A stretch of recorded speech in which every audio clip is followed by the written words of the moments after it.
आज़ाद भारत में संविधान के अंदर with in the territory of India separate अधिकार दिए जाएंगे। अगर अंग्रेज लोग इस पॉलिसी में परिवर्तन कर देते हैं और आज़ाद भारत में शेड्यूल कास्ट और शेड्यूल ट्राइब के लोगों को क्या करना, शेड्यूल कास्ट शेड्यूल ट्राइब के लोगों के साथ क्या करना चाहिए, उनके साथ क्या व्यवहार होना चाहिए, ये निर्धारित करने का अधिकार हमारा होगा। अगर आप इस बात को मानते हैं तो भारत के टुकड़े करने की आपकी योजना मैं भी मानने के लिए तैयार हूं। माउंटबेटन ने थोड़ी देर के लिए सोचा कि गांधी जी भी भारत के टुकड़े करने के लिए राजी है, मगर जो शर्त उन्होंने लगाई उसमें अनुसूचित जाति जनजाति के अधिकारों का बलि देना होगा। ये बहुत भयंकर बात है अंग्रेजों के पॉलिसी के विरोध में।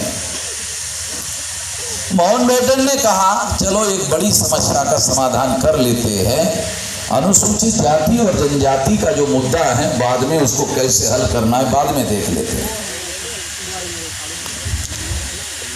जब ये फैसला हो जाता है और गांधी को कह देते हैं ठीक है, गांधी जाने के बाद गांधी कांग्रेस महासमिति की मीटिंग बुलाते हैं 15 जून 1947, रेजोल्यूशन पास करते हैं कि भारत विभाजन की योजना को हमारा समर्थन है। समर्थन का प्रस्ताव माउंटबेटन को मिलने के बाद माउंटबेटन बाबा साहब आम्बेडकर को खबर करते हैं कि अंग्रेजों ने आपको सेपरेट जो अधिकार देने का वादा किया था वो वादा पूरा होना संभव नहीं है। तो बाबा साहब को समझ में आ जाता है, इसलिए वो सीधे लंदन जाते हैं। लंदन में सरकार बदल गई है, चर्चिल की सरकार थी, क्लेमेंट एटली सरकार किया और उन्होंने बाबा साहब की कोई भी बात मानने से इनकार कर दिया। वापस आ गए। बॉम्बे में आकर उन्होंने एक बयान दिया। बयान बहुत इम्पोर्टेंट था। वो बयान था कि कोई भी संविधान अगर हमारे लोगों को कॉन्स्टिट्यूशनल सेफगार्ड नहीं देगा तो हम ऐसे किसी संविधान को मान्यता नहीं देंगे। जब ये बयान बाबा साहब आम्बेडकर देते हैं तो जवाहरलाल नेहरू माउंटबेटन के पास जाते हैं और माउंटबेटन को कहते हैं कि डॉक्टर आम्बेडकर ने बयान दिया है, ट्रांसफर ऑफ पावर पर इस बयान का कोई असर पड़ेगा? माउंटबेटन कहते हैं जरूर पड़ेगा। क्यों? क्योंकि ब्रिटिश गवर्नमेंट की पॉलिसी। क्या भारत में आपस में लड़ाई झगड़ा करने वाले जो लोग हैं वो मिलजुल कर संविधान का निर्माण करें, सहमति से करें तो ट्रांसफर ऑफ पावर हो। जवाहरलाल माउंटबेटन को पूछते हैं क्या करना होगा? काफी डॉक्टर आम्बेडकर के साथ समझौता कर लो। जवाहरलाल ये सारा डेवलपमेंट आकर गांधी जी को बता देते हैं कि माउंटबेटन ये कह रहे हैं। तो गांधी जी जवाहरलाल को वार्न करते हैं कि डॉक्टर आम्बेडकर के साथ समझौता करना बहुत मुश्किल मामला है। नेहरू पूछते हैं क्यों मुश्किल है? कहा कि 32 में गुना पैक के दौरान मरते मरते बच गया। नेहरू तुम जानते नहीं हो, मुश्किल से बच गया। फिर नेहरू गांधी जी को पूछते भी क्या करें, आप बताइए। गांधी कहते हैं नेहरू को ऐसा करो, डॉक्टर आम्बेडकर की सहमति चाहिए संविधान को, हाँ, फिर संविधान लिखने की जिम्मेदारी उनकी लगा दो। सहमति लेने की जरूरत नहीं है, जब वो खुद ही लिखेंगे तो सहमति अपने आप हो जाएगी। कहा कि इसमें तो खतरा है। ये क्या खतरा है कि अंबेडकर ने अगर अपने लोगों के लिए वो सारी बातें लिख ली जिसका हम विरोध कर रहे हैं तो विरोध करना मुश्किल हो जाएगा। तो गांधी जी ने नेहरू को कहा चिंता मत करो, संविधान सभा में 99.99% हमारा बहुमत है। मुसलमान भारत का विभाजन करके विदेश पाकिस्तान चले जाएंगे, जो संविधान सभा रहेगी उस संविधान सभा में अकेले आम्बेडकर रहेंगे, बाकी सारी संविधान सभा तो हमारी रहेगी। इसलिए आम्बेडकर जो लिखेंगे उसमें कितना पास करना है कितना पास नहीं करना है ये हम लोग निर्धारित करेंगे। नेहरू को बात समझ में आई कि हाँ ये तो हमारे लिए समझ रहेगा इतिहास किसी को पता है नहीं। बाबा साहब अम्बेडकर जिंदाबाद के अलावा हमारे लोगों को कुछ पता है नहीं। भावनावश होकर कहते अरे नेहरू के पास बाबा साहब के अलावा संविधान लिखने के लिए कोई आदमी था क्या, इसलिए बनाया। गलत बात है। ये पॉलिटिकल डिसीजन था, ये इमोशनल नहीं था। वो इमोशनल तो हमारे लोग होते हैं, नेहरू गांधी इमोशनल क्यों होंगे? अब भक्त लोग इमोशनल होते हैं। गांधी तो अंबेडकर का भगत नहीं थे, नेहरू तो बाबा साहब के भगत नहीं थे, तो वो क्यों इमोशनल होंगे? तो ये पॉलिटिकल डिसीजन था। और इस तरह से बाबा साहब अंबेडकर ने ये जो पॉलिटिकल रिजर्वेशन है जॉइंट इलेक्टोरेट वाला, उसका ड्राफ्ट तैयार करने के पहले वो गांधी जी को मिले। गांधी जी को कहा कि गांधी जी ये जो जॉइंट इलेक्टोरेट है इससे हमारे लोगों का भारी नुकसान हुआ है, इससे दलाल और भड़वे पैदा हो रहे हैं, इसको बदलना होगा। गांधी ने कहा क्या करना होगा? कहा कि एक शर्त जोड़ना होगा। ये कौन सी शर्त? कि जो शेड्यूल कास्ट के रिजर्व सीट पर जो शेड्यूल कास्ट चुनाव लड़ रहा है और जो शेड्यूल ट्राइब के चुनाव क्षेत्र में जो शेड्यूल ट्राइब चुनाव लड़ रहा है वो 30% अनिवार्य वोट हासिल करे। शेड्यूल कास्ट के 30% वोट उसको मिलना कंपलसरी है। जैसे फॉर एग्जाम्पल एक शेड्यूल कास्ट को 3 लाख वोट पड़े, एक शेड्यूल कास्ट को 2.5 लाख वोट पड़े, 2.5 लाख वालों को 30,000 वोट पड़े शेड्यूल कास्ट के, और 3 लाख वालों को 29,000 वोट पड़े शेड्यूल कास्ट के। वो 3 लाख वाला हार गया, 2.5 लाख वाला जीतेगा। क्यों? क्योंकि वो 30,000 जो कंपलसरी वोट है वो उसको मिला, इसलिए वो जीत गए।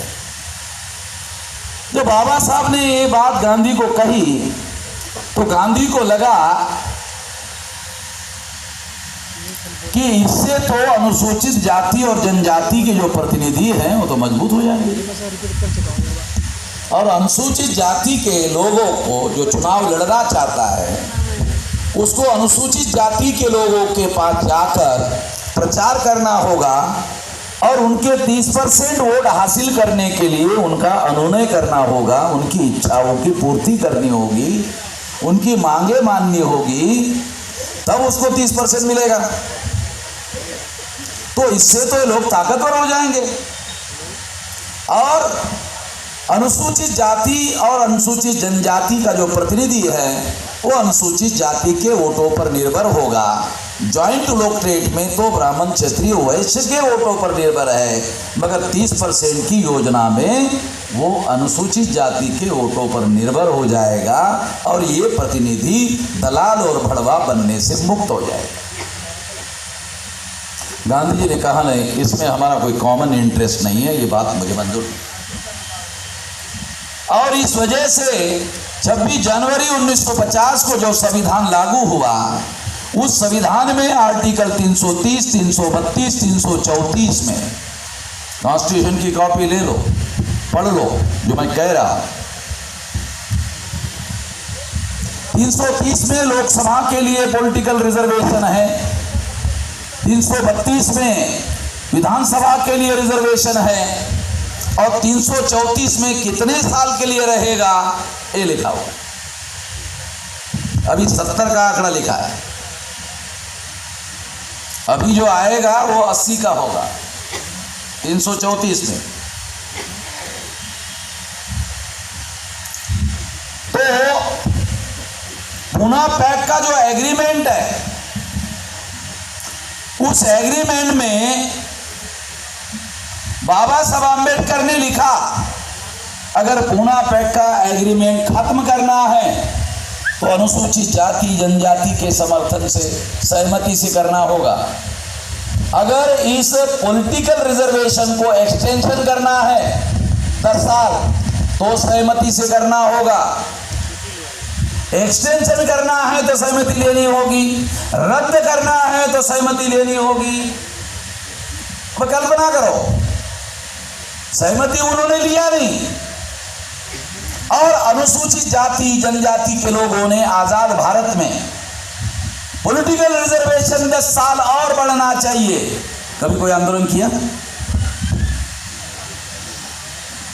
आप लोग बता सकते हो कि अनुसूचित जाति और जनजाति के लोगों ने पॉलिटिकल रिजर्वेशन और 10 साल बढ़ना चाहिए, इसके लिए कोई आंदोलन किया? कोई आंदोलन नहीं किया। बगैर मांग के कि हम लोग सर्विसेज के रिजर्वेशन का आंदोलन कर रहे हैं, एजुकेशन के लिए कर रहे हैं, प्रोफेशनल एजुकेशन के लिए कर रहे हैं, रिजर्वेशन इन प्रमोशन के लिए कर रहे हैं आंदोलन, मगर पॉलिटिकल रिजर्वेशन के लिए हमारे लोगों ने आजाद भारत में एक भी आंदोलन नहीं, एक भी आंदोलन ना करने के बावजूद भी कांग्रेस ने या बीजेपी ने ये पॉलिटिकल रिजर्वेशन क्यों बढ़ाया? क्योंकि इससे दलाल और भड़वे पैदा होते हैं और उनका फायदा होता है, हमारा नुकसान होता है, इसलिए बढ़ाया। तो दलाल और भड़वों का हमारे लोगों ने हर 10 साल बाद समर्थन क्यों किया? नहीं करना चाहिए था, क्यों समर्थन किया? असल में पार्लियामेंट में पॉलिटिकल रिजर्वेशन का बिल पास होता था और अखबारों में खबर आती थी कि सर्विसेज का रिजर्वेशन और 10 साल बढ़ गया। पार्लियामेंट में पॉलिटिकल रिजर्वेशन का कानून पास होता था, अखबार में सर्विसेज का रिजर्वेशन 10 साल बढ़ गया है, ऐसी खबर आती थी। वो तो मैंने जब नंगा किया उसके बाद बंद हो गया। मैंने एक सोच किया कि ये झूठी खबरें छाप रहे हैं, तब बंद हो गया है। तो मैं आपको, जब हमारे लोगों ने डिमांड ही नहीं की तो एक्सटेंशन कैसे कर रहे हैं? रद्द भी नहीं कर सकते, आगे भी नहीं बढ़ा सकते। एक ही उपाय है, हमारी सहमति। वो बोलेंगे आपके SC ST के जो इलेक्टेड मेंबर पार्लियामेंट है उनकी तो हम सहमति ले रहे हैं, मगर वो बीजेपी के मेंबर है, मगर वो कांग्रेस के मेंबर है, वो अनुसूचित जाति के संगठन के मेंबर थोड़ी है। वो नाम हमारा लेते हैं, बाप अटल बिहारी है, बाप अडवाणी है, बाप नरेंद्र मोदी है, बाप भागवत है। अरे तो नाम शेड्यूल कास्ट का बाप, वो जब